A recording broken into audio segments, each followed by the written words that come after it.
রাজধানীর বিভিন্ন এলাকায় প্রতিদিন বিপুল পরিমাণ অপরাধী পুলিশের হাতে ধরা পড়ছে। এসব অপরাধীদের মধ্যে কিশোর গ্যাং সদস্য অন্যতম। তবে মিরপুর ও যাত্রাবাড়ী এলাকায় কিশোর গ্যাং চক্রের অপতৎপরতায় স্থানীয়রা অতিষ্ঠ হয়ে পড়েছে।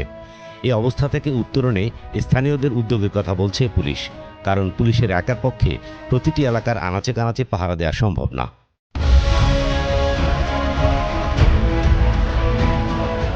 ঈদুল আজহার কিছুদিন আগে মিরপুর শাহালি এলাকায় প্রকাশ্যে এক যুবককে কুপিয়ে আহত করে কিশোর গ্যাংয়ের অন্যতম সদস্যরা।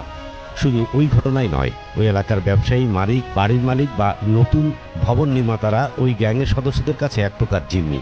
এই চক্রে শুধু তরুণ বা যুবকরাই নয়, এদের সঙ্গে রয়েছে নারী সদস্যরাও।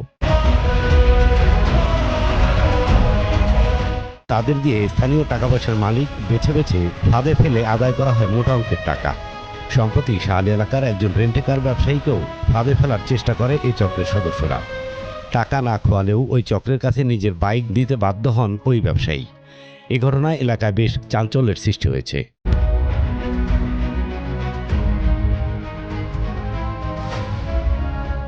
শাহালি এলাকার কিশোর গ্যাং লিডার আমির খান রবিন, সাগর, ইভান, বাকি, মেন্টাল ইমন, বাবু, গালিব, মুন্না এদের সকলের বিরুদ্ধে মার্ডার মামলা সহ বিভিন্ন মামলা আছে শাহালি থানায়।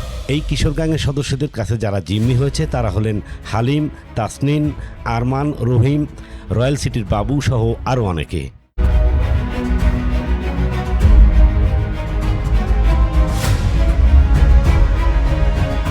অন্যদিকে যাত্রাবাড়ী থানায় গত ৩০ মে মাতুয়াইলে পূর্ব শত্রুতার জেরে একটি পরিবারের উপর হামলা চালিয়েছে কিশোর গ্যাং সদস্যরা। চক্রের সদস্যরা বেশ কয়েকজনকে আহত করে ছিনিয়ে নিয়েছে প্রায় ১.৫ লাখ টাকা। এই ঘটনায় মামলা হলেও এখনও কেউ গ্রেপ্তার হয়নি। তবে পুলিশ বলছে অপরাধীদের গ্রেপ্তারের চেষ্টা অব্যাহত রয়েছে। ইসমাইল হুসাইন ইমু, আজকের দৈনিক।